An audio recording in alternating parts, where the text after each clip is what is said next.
Hello à tous, c'est Louisa pour KD Unlocked, l'émission qui décrypte les entreprises. Aujourd'hui, je suis avec Sophie et Laurent de chez Ubisoft et nous allons parler des métiers de l'ombre. Alors, quels sont ces métiers et à quoi servent-ils? C'est ce que nous allons voir en détail.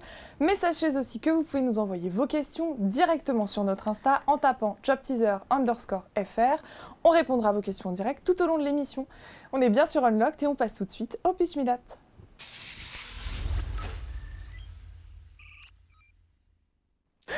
Bonjour Laurent, bonjour Sophie. Bonjour Louisa. Bonjour Louisa. Comment ça va? Ça va bien et toi? Ça va plutôt bien. Alors Laurent, tu es Lead Versioning and Tool Support. Versioning and Tool Support. Ah, versioning, ok, autant pour moi. Tool Support. Et Sophie, tu es Junior Campus Management spécialiste. Tout à fait. Alors Sophie, tu sais ce qui t'attend. Ah bah oui, c'est à moi de dire le pitch. C'est ça. Alors est-ce que tu es prête? Alors oui, tout à fait. C'est parti, je lance le chrono. Très bien. Alors du coup, donc, Ubisoft, c'est un des leaders dans l'édition de jeux vidéo aujourd'hui dans le monde. On a des marques fortes telles que Assassin's Creed, Far Cry, Just Dance ou encore Rainbow Six. Et du coup, on est surtout une entreprise française. Beaucoup de personnes ne le savent pas, mais on est une grande entreprise française. Et on a plus de 17 000 collaborateurs à travers le monde, dans environ une trentaine de pays. En France, on va retrouver le siège social notamment et plus de 3 000 collaborateurs répartis entre ce siège, les sièges business, mais aussi des studios. Donc on va avoir le studio de Paris, d'où vient Laurent, mais aussi deux studios un peu partout en France. Donc on va avoir Bordeaux, Montpellier, Annecy ou encore Lyon. Donc voilà, toutes ces personnes communiquent et travaillent aussi avec d'autres personnes qui sont dans la trentaine d'autres pays. Donc on a environ, la grosse majorité travaille internationale. Ce qui rajoute vraiment une vraie dimension internationale à notre entreprise. Et du coup, on va retrouver à peu près, par exemple, 19 nationalités au sein du studio de Paris. Donc c'est important de le savoir, l'anglais est important. Voilà. Du coup, ensuite, moi je voulais vous parler également de notre mantra. On travaille tous ensemble en fait pour un objectif commun, c'est de vraiment enrichir le quotidien de nos joueurs en leur faisant vivre des expériences mémorables. Ça fait plus de 30 ans qu'on fait ça dans le jeu vidéo.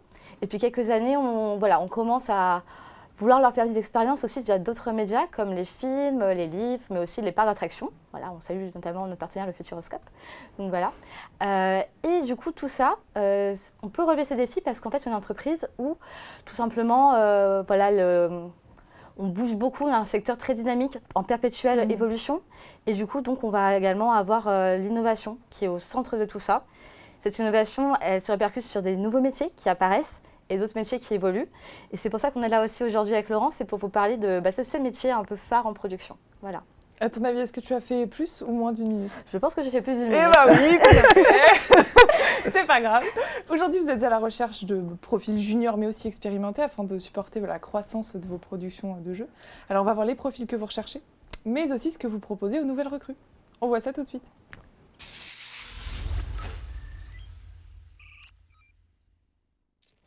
Alors, Laurent, est-ce que tu peux nous en dire plus sur ces métiers de l'ombre? Eh bien sûr, Louisa.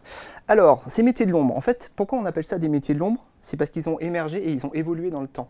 Aujourd'hui, travailler sur un jeu vidéo AAA, donc un jeu vidéo qui peut se vendre à des millions d'exemplaires, c'est travailler avec des centaines de personnes partout dans le monde. C'est travailler avec des millions de fichiers de données. C'est travailler avec des terras à stocker et à partager avec tout le monde. Okay. Et justement, pour travailler sur tous ces fichiers, toutes ces données, il faut pouvoir les sécuriser. Et pour ça, on a créé des métiers qu'on appelle du data management. Les types de métiers que je voulais vous proposer aujourd'hui, il y en a 3. C'est les TSS, les RBS et les QA ingénieurs. Alors, le premier, c'est le TSS, c'est le Tool Support Specialist. Le Tool Support Specialist, c'est la personne qui, quand une nouvelle personne arrive à Ubisoft, tout de suite, le TSS va venir la voir et va venir l'aider à s'installer. Okay. Alors, quand je dis l'aider à s'installer, c'est installer tout son environnement de travail, tous les logiciels dont il va avoir besoin pour pouvoir travailler, pour être sûr qu'il a tout ce qu'il faut pour travailler. Et un peu plus tard, il va suivre l'évolution de tout le floor, de toutes les personnes, et il va s'assurer que tous les tools sont fonctionnels et qu'il n'y a pas de soucis, que tout le monde peut travailler. S'il y a le moins de soucis, c'est lui qui va faire le support. Soit il va réussir à réparer lui-même les problèmes, soit il va reporter les problèmes et aller voir avec par exemple des programmeurs moteurs ou des programmeurs tools pour pouvoir les réparer. Le deuxième type de métier, c'est le RBS. RBS, ça veut dire quoi? Ça veut dire Release and Build Specialist. Okay. Alors, les missions du RBS, c'est quoi? C'est de s'assurer qu'on a des versions du jeu qui tournent. Pour ça, il doit récupérer le travail de tous les autres secteurs. Il doit les vérifier.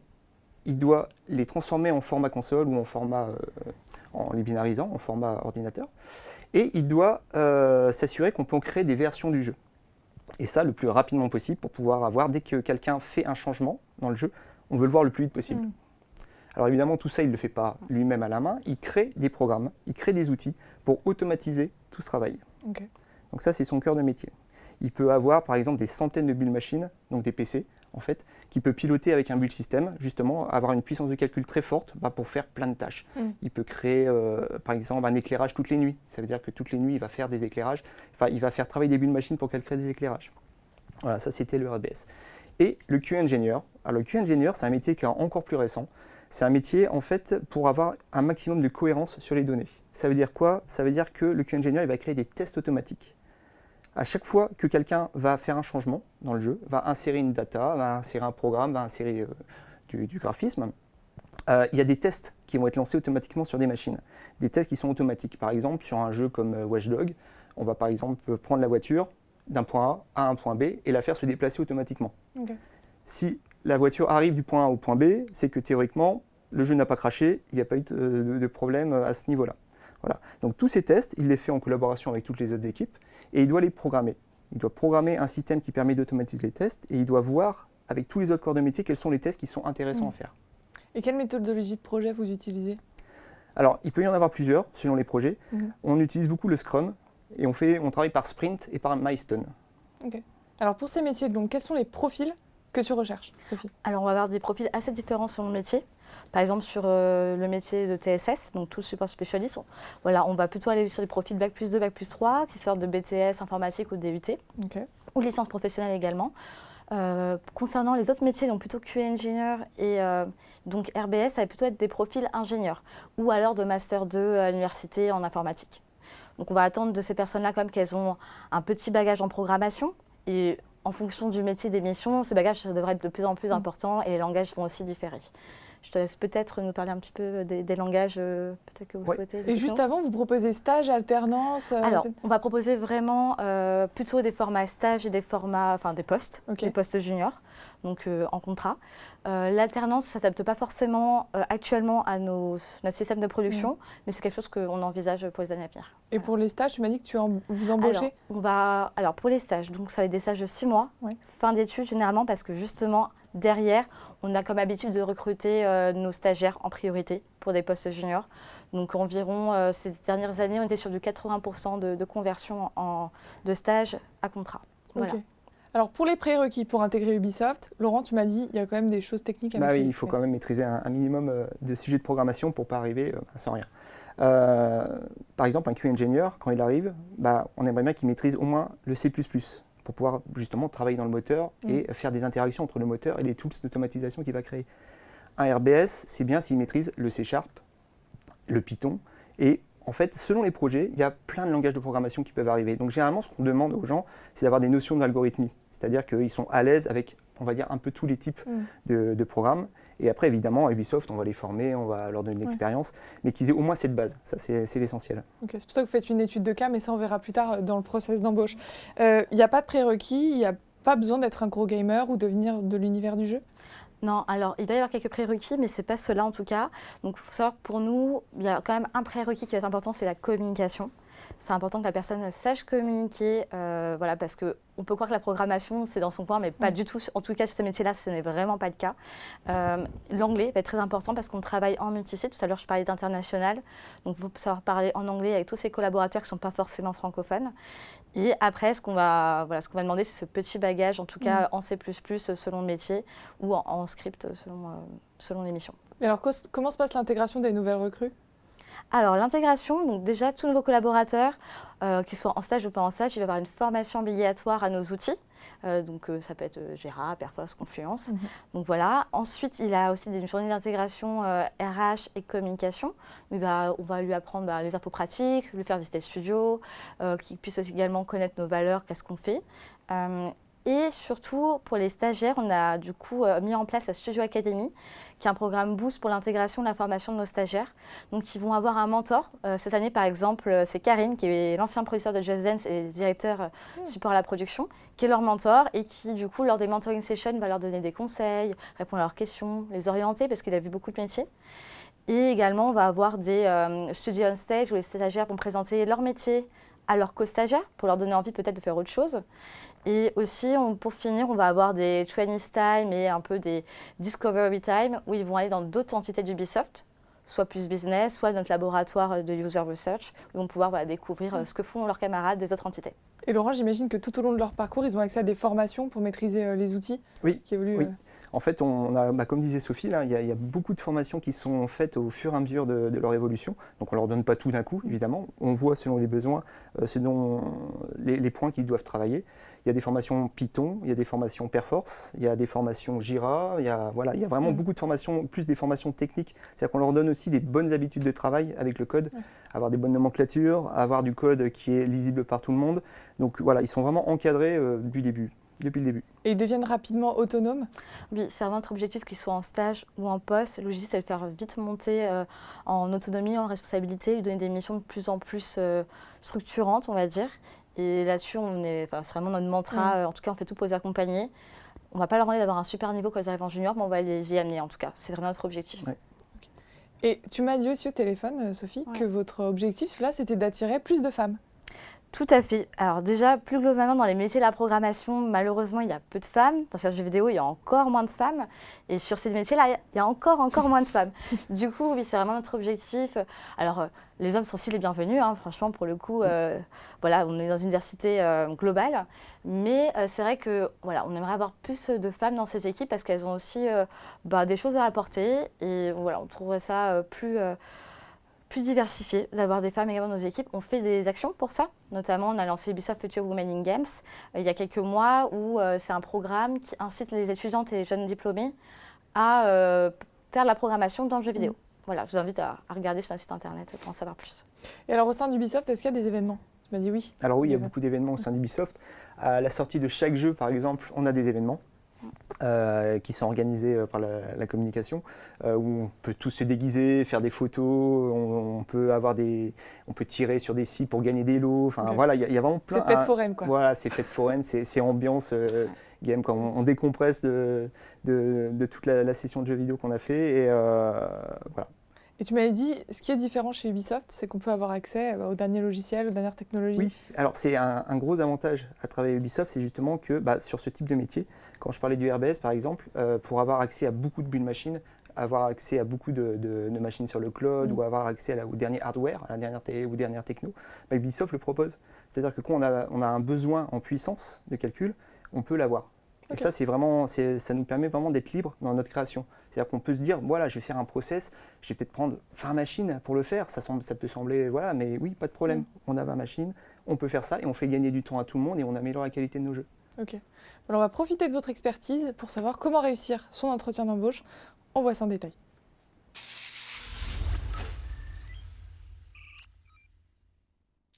Alors Sophie, est-ce que tu peux nous parler du process d'embauche? Alors oui, pour le processus d'embauche, on va avoir deux processus différents, que ce soit en stage ou en poste. Je vais d'abord vous parler du stage. Donc en gros, on va avoir un entretien téléphonique RH, assez classique, un entretien physique ou visio avec le manager et le RH. Et à l'occasion, il peut y avoir un cas pratique lors de cet entretien. Pour les collaborateurs, ça va aller un peu plus loin. On va, en plus de ces étapes-là, rajouter 1 à 2 entretiens supplémentaires en fonction des équipes à rencontrer, peut-être des responsables hiérarchiques de l'équipe à rencontrer. Et concernant les stages également, on a du coup une journée qui est plus dédiée à certains métiers, dont tous programmeurs par exemple, le Programming Day qui a lieu en novembre.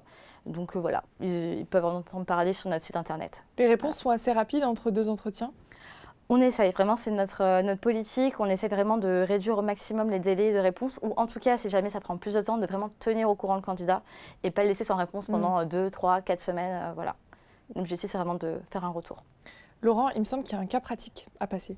Oui, tu peux nous en parler? Tout à fait. Comme disait Sophie, la communication est très importante, ça c'est essentiel. Mais il faut aussi avoir, on en a parlé, des bases en programmation, en algorithmie.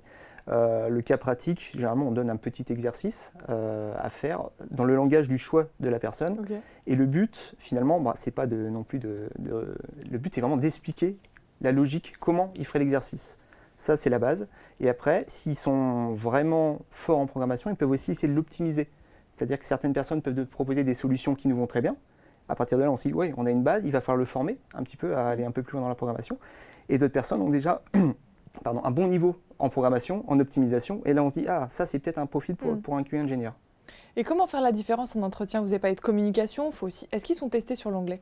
Oui, Ouais. oui, oui. Dès l'entretien téléphonique généralement, et si ça pète et casse, et ils n'écoutent pas lors de l'entretien, hein, désolé, vous allez être testé sur l'anglais, donc préparez votre anglais. Ok. Voilà. Et comment on fait pour optimiser son entretien? Quelles sont les qualités à mettre en avant? Alors, la motivation, Mhm. ça c'est une des premières qualités. C'est un peu renseigné quand même sur les différents métiers qu'on propose. Mhm. Donc quand on vient sur un poste, c'est avoir lu la fiche de poste et proposer, voilà, moi je pense que le poste ça va être ça, ça, ça. J'ai déjà une expérience là-dessus.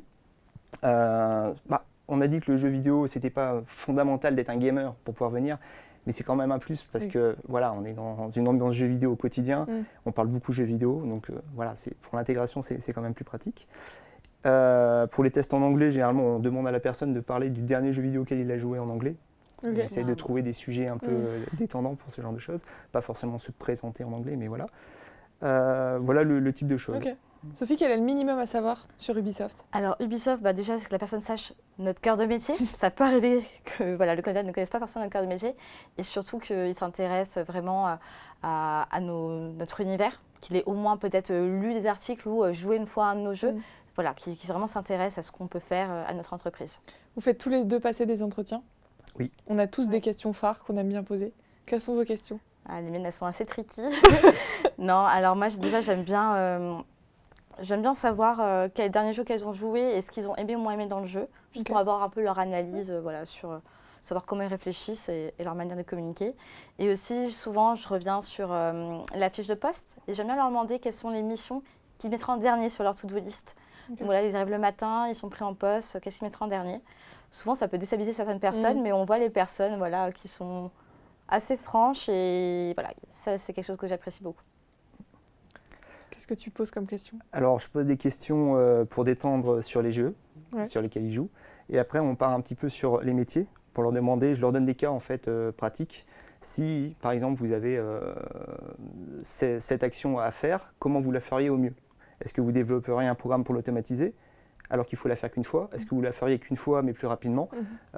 Et après, c'est marrant parce qu'on peut voir justement les types de réactions. Il y a des personnes qui vont dire tout de suite, ouais, je vais faire des programmes tout de suite sans réfléchir. Ouais. Je vais tout de suite aller dans la programmation. D'autres personnes qui se disent, là, je peux déjà commencer sans programmation, analyser un peu la situation et seulement après commencer à programmer.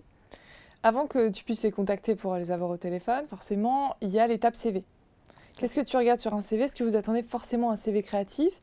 Est-ce qu'ils peuvent vous envoyer des vidéos?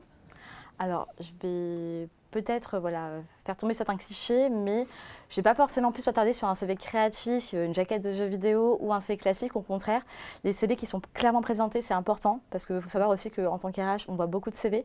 Donc plus c'est clair, plus on va droit au but sur les formations et les expériences, plus ça nous plaît. Après, ça, nous, ce qu'on va beaucoup aimer, c'est la partie hobby. Donc ils n'hésitent pas à mettre ce qu'ils aiment. C'est très important et qu'ils n'aient pas peur de mettre jeu vidéo si c'est le cas. Ok. Voilà. Est-ce que tu lis les lettres de motivation?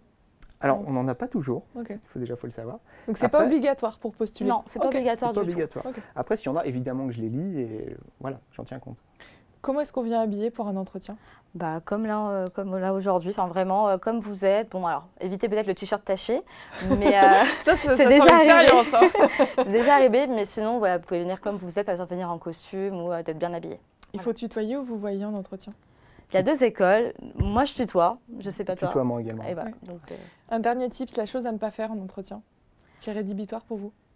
alors pour moi, c'est la personne qui est beaucoup trop à l'aise, personnellement. On reste quand même dans un contexte d'entreprise. Et puis ça, c'est une entreprise de jeux vidéo, mais le fun, c'est du sérieux pour nous. Il faut avoir des personnes quand même qui sont les mêmes sérieuses dans leur travail. Donc une personne qui va être trop à l'aise, un peu trop, trop à l'aise, ça va être Pas très rédhibitoire. apprécié. Moi, je dirais que c'est la personne qui ne s'est pas vraiment enseignée, qu'elle est venue, voilà, je veux travailler dans le jeu vidéo, Ubisoft, oui, ou une autre boîte, oui, l'important c'est que je rentre dans le jeu vidéo. Ouais. Déjà, on se dit, bon, N'y aurait-il pas un hic? il y aurait un hic, exactement. Bon, alors maintenant, il nous reste 3 minutes ensemble. Vous êtes venus avec des photos, des vidéos, on va voir ça en détail. On voit ça dans le last, but not least.